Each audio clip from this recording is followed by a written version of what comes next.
കണ്ണൂർ പാർലമെന്റിൽ എന്തെങ്കിലും വെല്ലുവിളിയുണ്ടോ? ഒരു വെല്ലുവിളിയും ഇല്ല, വെല്ലുവിളിയേ ഇല്ല. അതാ പ്രശ്നം. ഇപ്പൊ വെല്ലുവിളി ഇല്ലാത്തത് കൊണ്ടാ പ്രശ്നം. ഈ RJD വലിയ അസംതൃപ്തി പ്രകടിപ്പിക്കുകയാണ്. LDF ബോർഡ് സ്ഥാനം രാജിവെച്ചെന്ന് പറയുകയാണ്. അപ്പുറത്ത് വരെ തോന്നുന്നുണ്ടോ മുന്നിൽ വിട്ട് RJD എന്ത് അവരൊരു അസ്വസ്ഥത പ്രകടിപ്പിച്ചിട്ടുണ്ട് മുന്നണിയിൽ, ഇടതു മുന്നണിയിൽ. അസ്വസ്ഥത പ്രകടിപ്പിക്കട്ടെ, നല്ലോണം പിടക്കട്ടെ, അപ്പം നമ്മൾ പിടിക്കാം.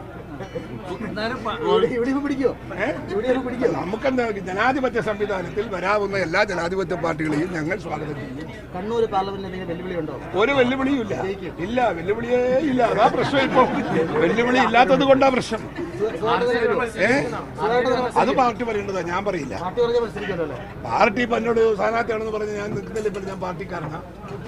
മത്സരിക്കണ്ട എന്ന് പറഞ്ഞാൽ മത്സരിക്കാതിരിക്കലല്ലേ അച്ചടക്കമുള്ള പാർട്ടിക്കാരൻ്റെ പിന്നേത്. ഞാൻ എന്ത് പറയുന്നു പാർട്ടി പറഞ്ഞ് ചെയ്യും. പക്ഷേ ഞാൻ എൻ്റെ വ്യക്തിപരമായ അഭിപ്രായം അറിയിച്ചിട്ടുണ്ട്. ഈ 2 പോസ്റ്റും കൊണ്ടുപോകാൻ പ്രയാസമുള്ളത് കൊണ്ട് ഒരു പോസ്റ്റിലേക്ക് അന്യം ഒതുക്കണമെന്ന് ഞാൻ ആവശ്യപ്പെട്ടിട്ടുണ്ട്. അതിനോട് എൻ്റെ ACC നേതൃത്വം എങ്ങനെ പ്രതികരിക്കുമെന്ന് എനിക്കറിയില്ല. അത് സ്വാഭാവികമായി ഞങ്ങൾ ഇഷ്ടപ്പെടുന്ന പ്രവർത്തകന്മാർ ആവശ്യപ്പെടും. അതിപ്പം മാറ്റം നിൽക്കണമെന്ന് പറയാൻ ആളുണ്ടാവും, നിൽക്കണമെന്ന് പറയാൻ ആളുണ്ടാവും. അത് സ്വാഭാവികമാണ്.